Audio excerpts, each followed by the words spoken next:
toxoplasmosis.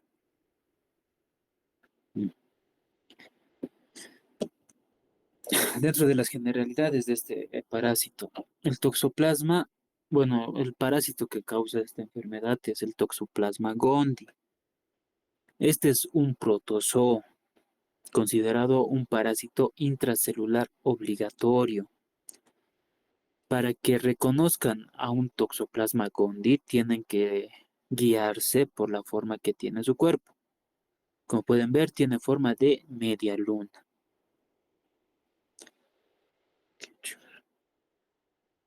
Ya.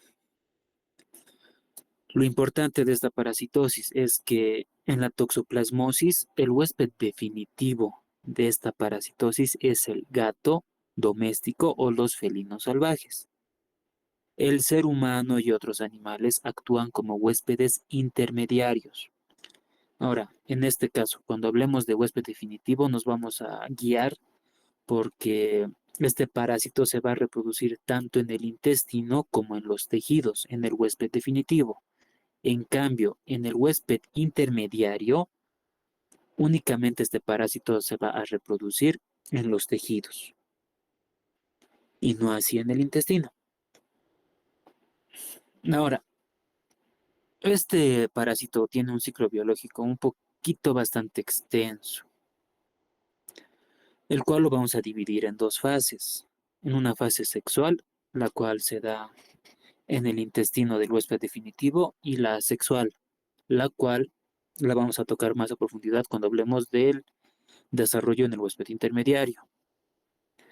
Este parásito, el Toxoplasma gondii, tiene diferentes formas evolutivas.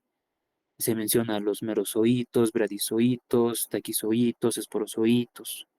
Lo que tienen que destacar de esto es que la forma infectante de esta parasitosis, de la toxoplasmosis, van a ser los quistes y los ooquistes. Ahora, mayormente los quistes infectan a los huéspedes definitivos, que es el gato y los felinos salvajes, pero también pueden estar presentes o afectar o infectar a los huéspedes intermediarios, en menor medida, pero sí es posible. Y los zooquistes infectan principalmente a los huéspedes intermediarios, pero eso no quiere decir que no puedan afectar a un huésped definitivo, como son los gatos. Ahora vamos a comenzar a hablar del ciclo biológico, comenzando por el gato. Un gato o un felino en general puede infectarse con esta parasitosis al consumir carne cruda o mal cocida de algún animal que esté infectado con este parásito. En este animal que esté infectado se va a encontrar las formas quísticas del Toxoplasma gondii en la carne. Esta carne es consumida por el gato, por el felino. ¿Y qué va a pasar? Dentro del quiste, bueno, el quiste va a ir perdiendo su capacidad protectora cuando toma contacto con los jugos gástricos. Una vez que este quiste llega al intestino delgado, a la parte baja del intestino delgado, libera las formas evolutivas. En primer lugar, libera a los bradizoitos. ¿Por qué son importantes estos bradizoitos? Porque estos pueden tomar dos caminos, la de la reproducción sexual o de la reproducción asexual. Si toman el camino de la reproducción asexual, estos bradizoitos se van a transformar en taquizoitos. Estos taquizoitos son la forma que más nos interesa a nosotros al momento de estudiar el parásito porque son los que tienen la forma de media luna. Tienen dentro de sus características unas medidas de 4 a 8 micras de largo por 2 a 4 micras de ancho y su característica forma de media luna.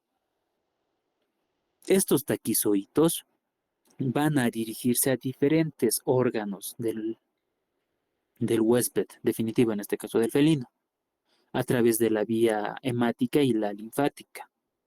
Pueden afectar cualquier órgano, pero tienen predilección por afectar al sistema nervioso central, al músculo esquelético, al miocardio y a los ojos. Pero en general pueden afectar a cualquier órgano, a cualquier célula, con excepción de los eritrocitos. este taquizoito no puede afectar a las células hemáticas, específicamente a los glóbulos rojos, a los eritrocitos. Ahora, una vez que este taquizoito ingresa a cualquier célula, se multiplica tanto por fisión binaria como endodiogenia. Se multiplica a tal punto que llega a romper la célula, y al romper esta célula afecta a las células adyacentes. Eso es la vía de reproducción asexual. Ahora, si es que el bradizoito opta por el camino de la reproducción sexual, va a formar a los merozoitos, merozoito masculino o femenino, macho y hembra. Van a copular y de esta copulación va a resultar el ooquiste, ¿ya? Ahora, lo importante con estos ooquistes, menciona que cada ooquiste en su interior tiene a 2 esporoquistes. Cada esporoquiste tiene en su interior a 4 esporozoitos. Estos ooquistes van a ser eliminados al medio ambiente a través de las heces fecales del gato. Estos ooquistes, una vez que son eliminados al medio ambiente, no son inmediatamente infectivos. Necesitan madurar en el medio ambiente por el lapso de 2 a 3 días aproximadamente, con condiciones favorables, tanto como oxigenación y temperatura. El huésped intermediario, que en este caso sería el ser humano, se infecta al consumir alimentos contaminados con este ooquiste por vía oral. Este ooquiste ingresa al organismo igual que el quiste. Tiene contacto con los jugos gástricos, los cuales van a deteriorar al ooquiste y una vez que llegue al intestino, a la parte baja del intestino, van a liberar a los esporoquistes. Ahora, ¿qué pasa con estos esporoquistes? Estos esporoquistes se van a transformar en los bradizoitos.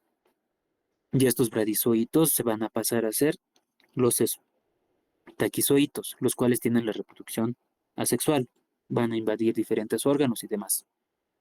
Se denomina toxoplasmosis en fase aguda cuando sucede esta invasión por taquizoitos a los diferentes tejidos. Ahora, ¿qué pasa?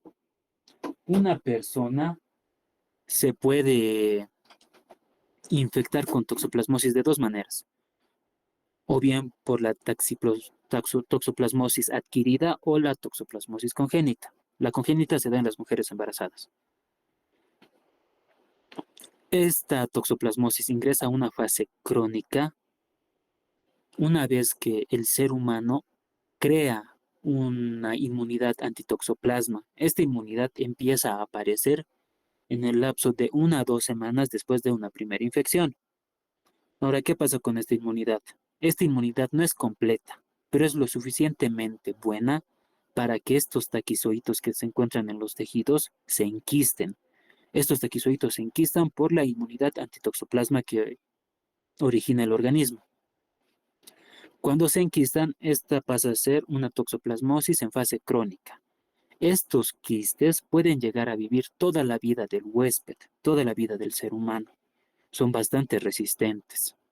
Ahora, dentro de la toxoplasmosis congénita se da en las mujeres embarazadas.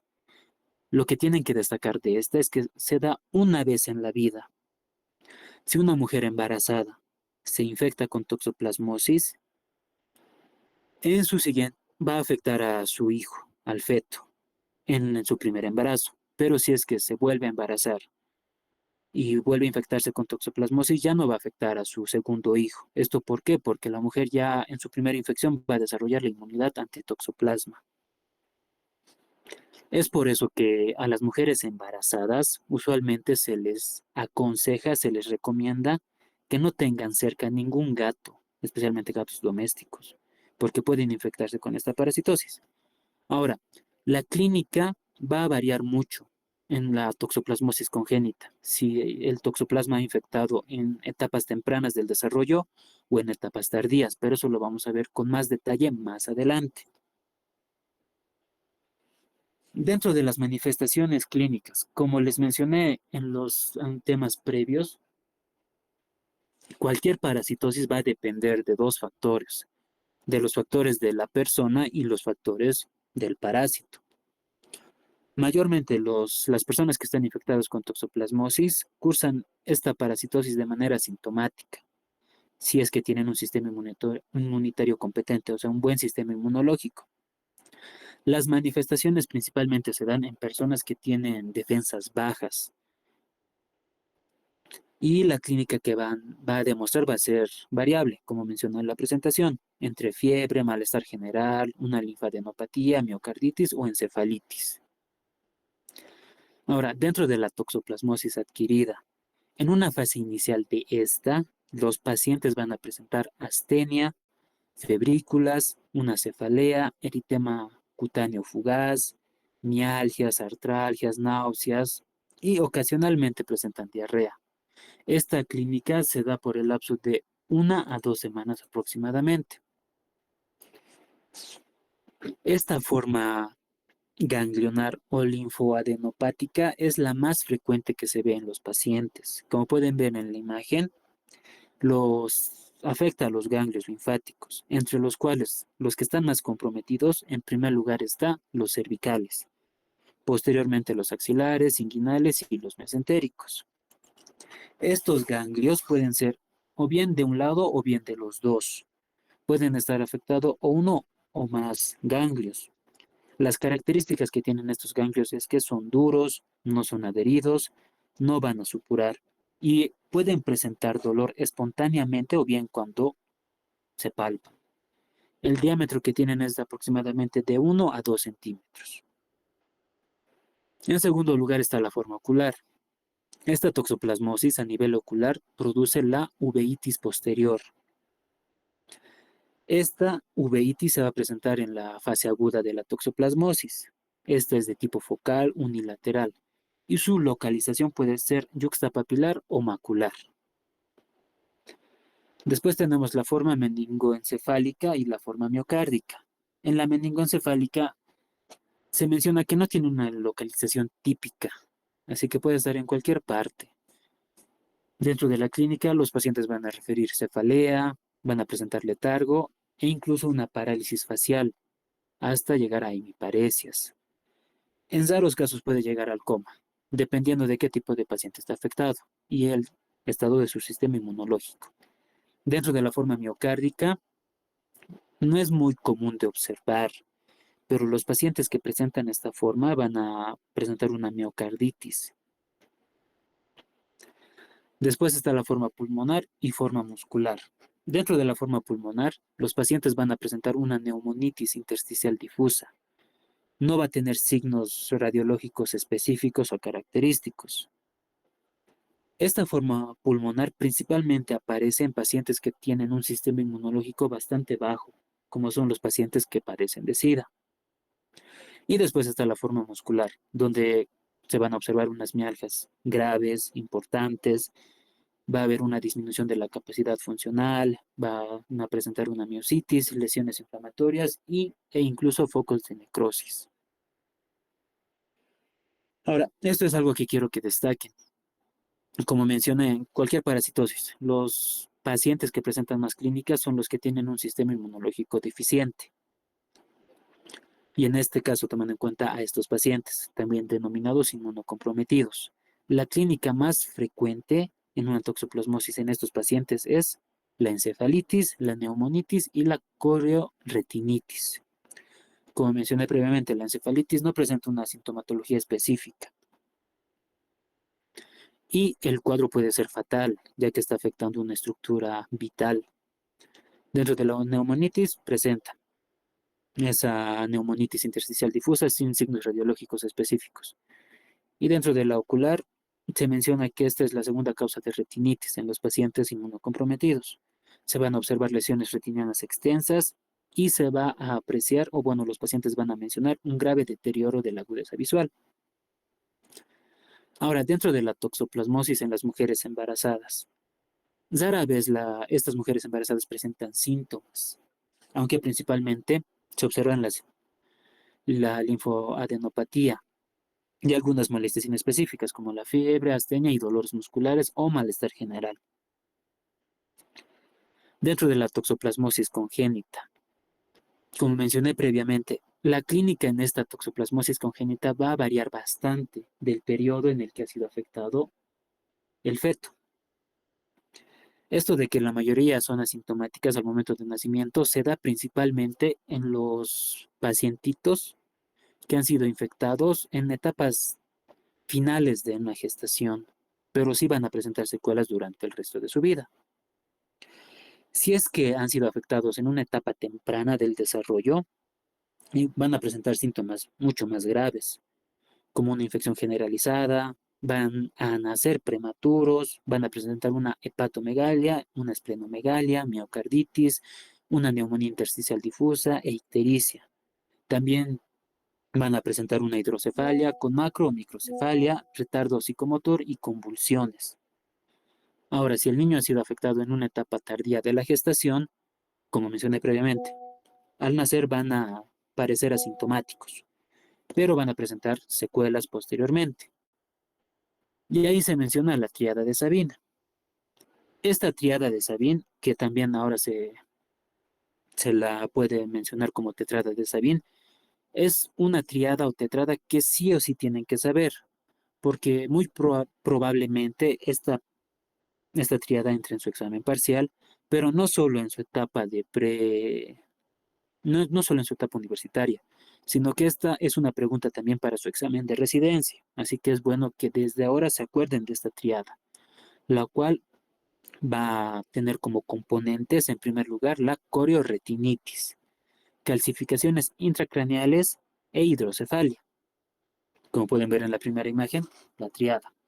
Aunque para que sea tetrada aumentan las convulsiones, pero mayormente la preguntan como una triada. Nunca se olviden de esta triada porque les va a servir mucho más adelante, especialmente a los estudiantes que quieran hacer la residencia posteriormente.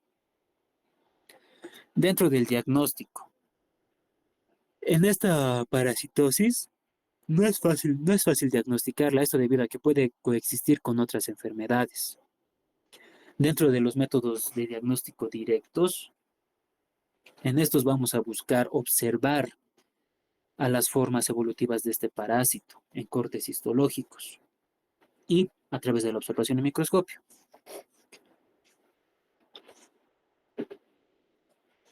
También están los métodos a través del PCR, que es la reacción en cadena polimerasa. Esto para demostrar fragmentos o para observar fragmentos del ADN del toxoplasma en las muestras que se obtienen. Principalmente se utilizan muestras de líquido cefalorraquídeo o también de la médula ósea, biopsia de tejidos y de sangre. Dentro de los métodos indirectos, estos se van a basar en el hallazgo de anticuerpos mediante procedimientos serológicos. En estos métodos vamos a utilizar las inmunoglobulinas, la IgG, la IgM, IgA y también la IgE. En un paciente inmunocompetente o en un paciente que está con un sistema inmunológico bueno, los resultados en IgG van a ser negativos. Y al obtener resultados de IgG negativos antitoxoplasma, van a descartar la infección. También, si queremos realizar o llegar a un diagnóstico de esta parasitosis por ojos, este tiene que ser netamente clínico. La serología no nos ayuda bastante en este caso.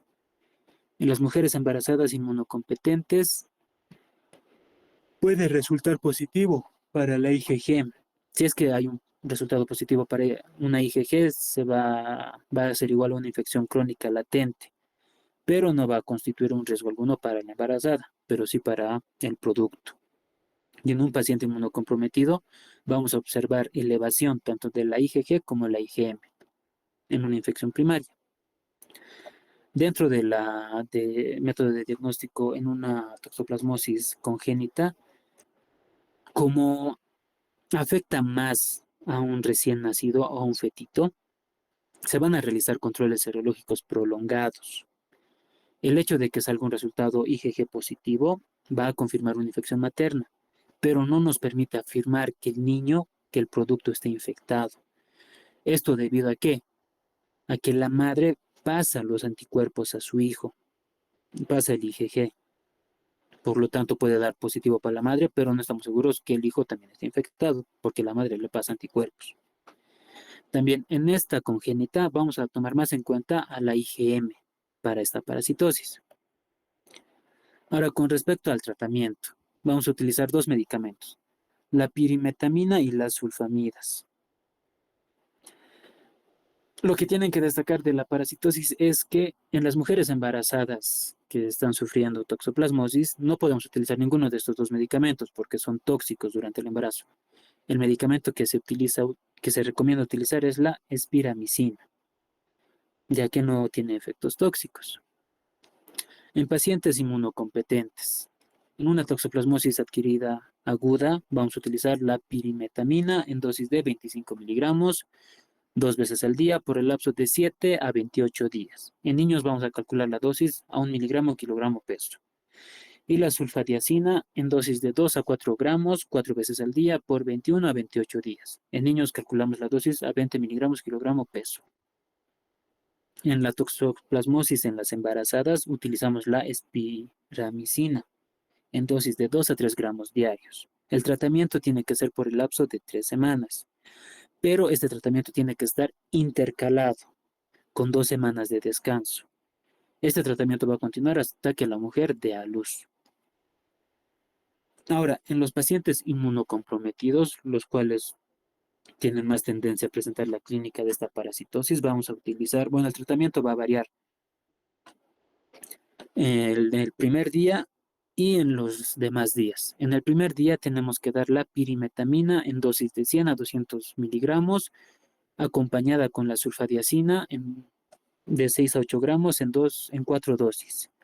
Y después, por el lapso de 4 a 6 semanas, vamos a dar los mismos medicamentos, pero en diferentes dosis. La pirimetamina en dosis de 50 a 75 miligramos y la sulfadiazina en dosis de 100 a 150 miligramos kilogramo día. Ahora, en nuestro medio utilizamos principalmente este medicamento, que es el cotrimoxazol. En una infección ya establecida, vamos a dar este medicamento, el cotrimoxazol. En los adultos se administran dosis altas, como por ejemplo, recuerden que el cotrimoxazol es la mezcla de dos medicamentos, del sulfamethoxazol y de la trimetropina. Así que cada medicamento se calcula de diferente manera. En los adultos, como mencioné antes, vamos a dar dosis altas. Del sulfamethoxazol, dosis de 1600 miligramos y de la trimetropina, 320 miligramos, cada 8 a 12 horas, o sea, 3 o 2 veces al día. En un tratamiento de prevención o profilaxis, la dosis habitual para los adultos va a ser de 800 miligramos de sulfamethoxazol y 160 miligramos de trimetropina, una vez al día. O en casos de profilaxis secundaria administrada cada 3 días. Dentro de la prevención, lo que más les va a servir en su práctica, principalmente cuando vayan a su internado y roten por el rote de ginecobstetricia, tienen que pedir sí o sí a la madre o preguntar a los familiares o bien a la madre, a la mujer gestante, si es que se hizo controles prenatales y si es que en estos controles prenatales le diagnosticaron de toxoplasmosis, preguntarle si está siguiendo un tratamiento. Ahora, mayormente en nuestra sociedad, pocas son las personas que sí tienen ese cuidado. Pocas personas van a los controles prenatales seguidos. Así que no les tendría que sorprender ver a mujeres que llegan al centro de salud o bien al hospital a dar a luz sin tener ningún control. Ustedes lo que tienen que hacer es preguntar si es que tuvieron controles o no. Y si es que tuvieran o no están seguras de sus respuestas, sí o sí tienen que sacar un examen de sangre, tanto para VIH como toxoplasmosis como sífilis. Eso es algo básico que tienen que saber y que tienen que sacar cuando estén en ese rote. También, dentro de los datos de prevención, si es que la mujer está gestando, ustedes ven a una mujer gestante en sus controles, tienen que decirle y recomendarle que no se acerque a los gatos. Por más que su gato sea doméstico, no tiene que acercarse por prevención, ya que la paciente puede decirles, no, mi gato está bien cuidado, yo lo llevo al veterinario, no sale de la casa. Igual, tienen que tener cuidado. También, si es que, también recomendarle, ¿no? Que alimente bien a su gato con croquetas o comida elegante. O sea, que no salga el gato a la calle, es lo importante. Evitar que el gato salga a la calle. Ahora también algo que me olvidé mencionar. Hay personas que se infectan con toxoplasmosis al recibir trasplante de órganos. ¿Esto por qué? porque, como mencioné previamente, el toxoplasma puede afectar a cualquier célula del cuerpo excepto a los eritrocitos. Si es que una persona recibe un órgano de una persona que estaba infectada con toxoplasmosis, puede desarrollar la toxoplasmosis en su cuerpo. Pero eso ya no es muy común, pero sí es un método, bueno, también una forma de transmisión. No muy común, pero sí está presente. Listo. A ver, eso es todo. Ahora, el estudiante Carlos Ventura, ¿está aquí? Doctor.